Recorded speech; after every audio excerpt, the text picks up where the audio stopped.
Ever feel like get organized advice just doesn't fit your real life? Imagine finally feeling in control though. Your notes, your tasks, your schedule actually working for you. As a neuropsychologist, I've helped everyone from neurodivergent to the ultra busy to find organization that actually lasts and doesn't rely on motivation or perfection. So in this video, I'm going to show you a complete step-by-step process to build a personalized productivity system that actually sticks and fits with your real life. To start, let me show you the most important step to finally creating a system that works for your real life. So the other day, my son Christian was trying to zip up his jacket. He was frantic, tugging, twisting, and getting more frustrated with every second. So I looked at him and said, "Slow down, Christian."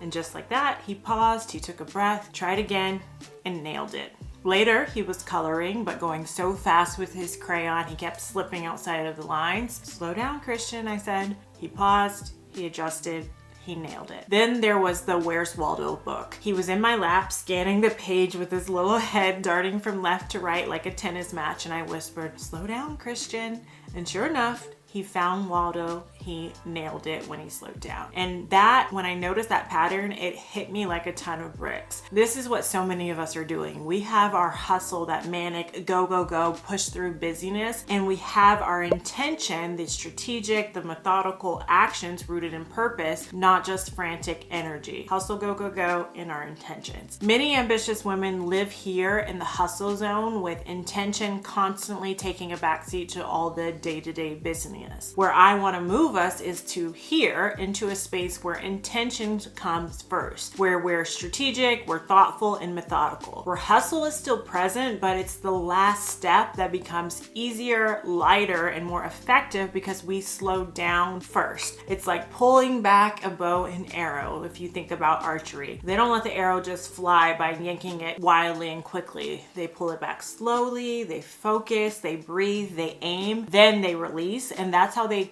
hit that target at lightning speed. Slowing down doesn't feel productive, I know, especially when you've worked for years and your dream still feels like it's miles away. You wanted to hurry up, right? And that's usually when everything in you is screaming, "I don't have time to slow down." But if rushing hasn't been getting you where you want to go, maybe it's time to try something different. This is what slowing down to speed up looks like in real life. Let me draw it out for you. So specifically, I want you to intentionally slow down to build systems. So you are going to slow down to speed up. And the way I teach my clients to do this, and the way I teach you even here on my YouTube channel, is to systemize your goals.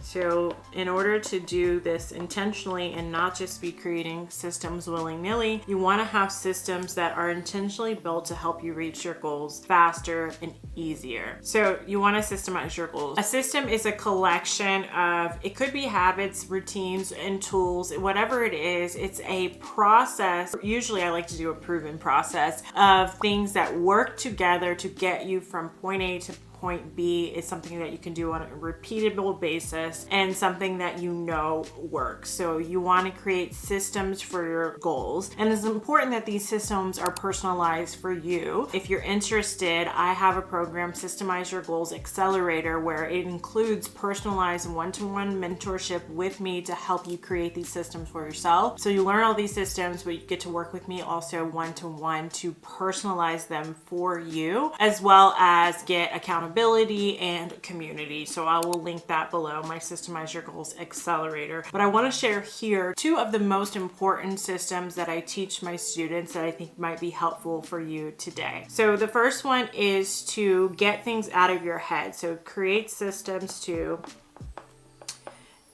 get things out of your head. And the two systems I have for that are my capture system, which is integrated with my second brain.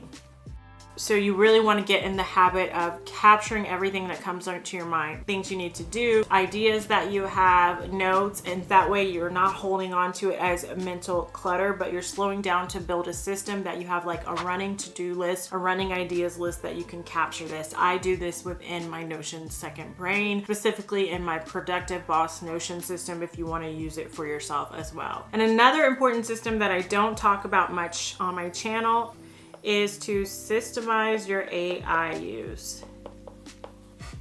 This is another important system that could be helpful. I believe a lot of times AI use can actually slow us down. So you want to make sure that that's organized and have a system to be able to use it. So a repeatable process that you use, maybe a checklist if you use it in a certain way for you and your team members. So those might be two helpful systems that you might want to do first, slow down to build and create. Now, it's one thing to slow down and build your organization and productivity systems, but that really is just the beginning. Let me show you how to personalize your system so you actually use them. So you are slowing down to build these systems to reach your goals. I mentioned two that I think are really useful in addition to other ones you might build. Now I want to talk about things that are going to actually help you use them. After more than a decade of studying motivation and discipline, I thought I had my productivity all figured out. But then I became a parent and suddenly my old just push harder strategies kind of fell apart. With less time, with less energy, and more on my plate than ever, I really burned out. Repeatedly, I burned out. So I realized if I wanted to reach my goals without crashing, I needed a system that fit my actual life, not some perfect version of my life. That's why I overhauled my entire approach to goal getting and started with a realistic audit of my life and my values. So when you're building your own systems, the first thing I want you to do is to make it real. So specifically, you're going to make it real and personalized. And here are some things I want you to consider when you're building these systems, when you're using these systems to make them real and personalized for you. The first thing I want you to consider is your season. So what is your season of life right now? Are you a new mom, or did you start a new job? Are you a caretaker right now? Are you experiencing any grief? Are you having an episode of heightened mental health concerns? Really think about what season of life are you, even just like the season of the year, like we're moving into Q4 now, which is all the holiday season. So think about when you're thinking about systems to help you be more organized and productive, making it real can be first considering before you put a lot of things in these systems that you need to do, what season of life that you're in. Another thing I want you to do is consider your cycle. So this is more, I guess, immediate considerations, meaning particularly for women, consider your cycle. And I like to use Cycle Syncing. A really good app to help you do this is the Phase app, Phase.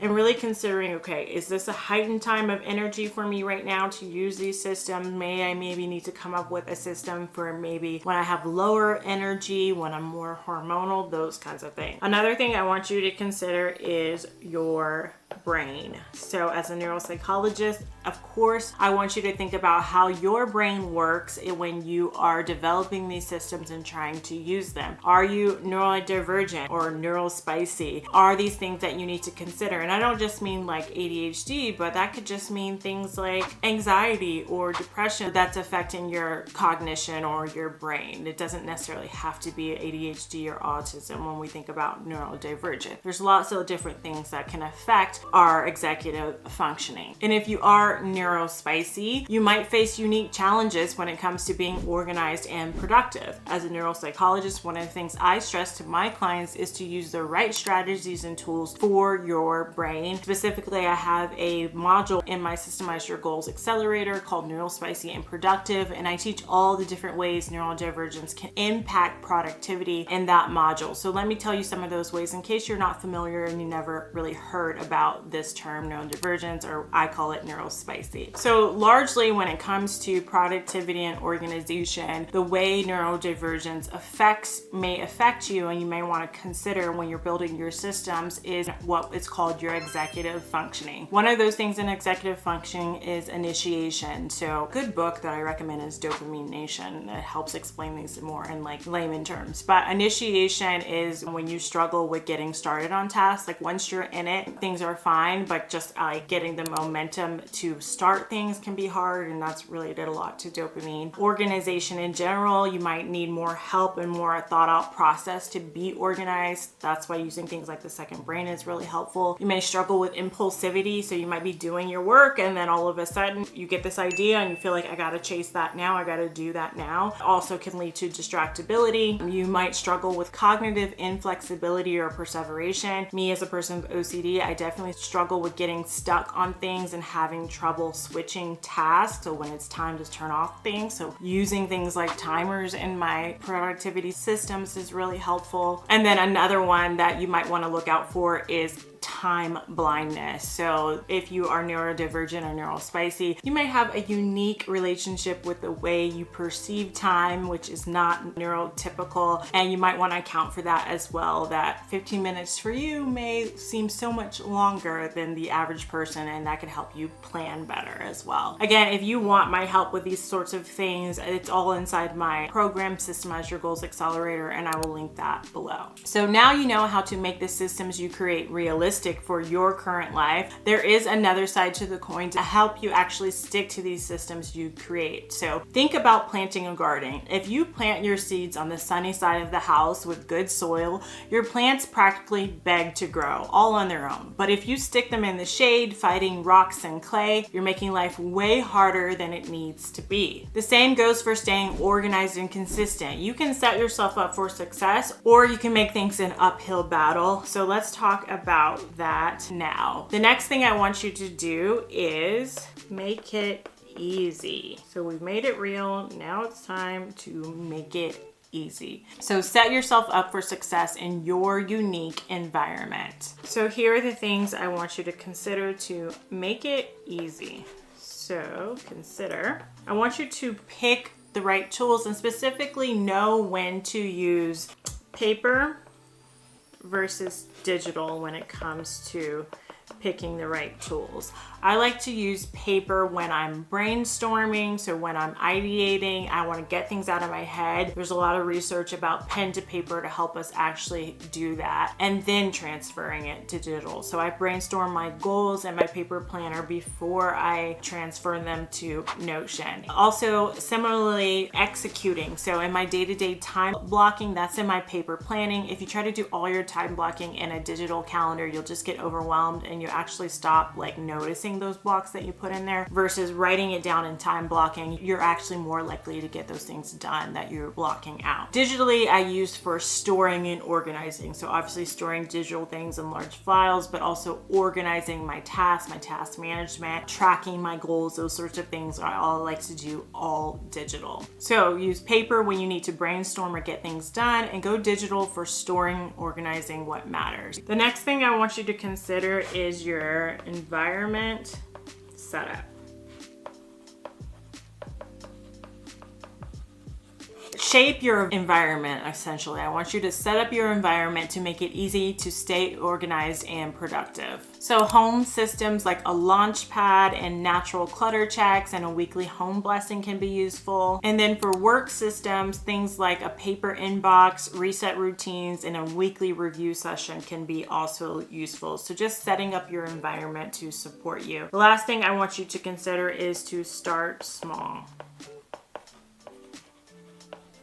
So test one tweak at a time and see what sticks. You don't have to overhaul everything at one space. So these things, if you consider them, they're really going to help you make it easy. Consider what tools you use and when to use them, how you're setting up your environment and routines that go in each environment, like your home and work systems. And then also consider starting small to make it easy. And like I said, if you want help with this, check out my Systemize Your Goals Accelerator. That's going to be linked below if you want some personalized help. Just remember to make it easy, make make it real and slow down to systemize. If you want to deep dive into my entire productivity system that I teach my students, I put that in a video for you to watch next. And until next time, cheers to planning, manifesting, and enjoying your dream life. Namaste.